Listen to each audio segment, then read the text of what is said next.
Hello everyone, today I will show you how to copy all the text from a PDF file to a Word file using Nitro Pro PDF Editor. Open your PDF file with Nitro Pro PDF Editor and go this home option, and here you will find this select option and click on this down arrow and click on this text and graphic and drag your mouse over and select text.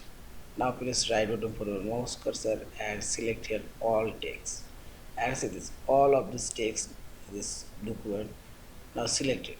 Now press right button for your mouse cursor again and select copy text. Also you can copy this text with formatting.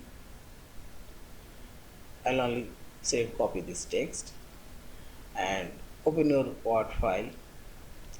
Now press Ctrl B from your keyboard and paste.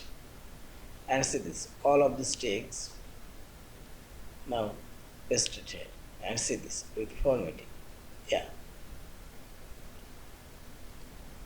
Thank you for watching. Please subscribe, like, share and comments.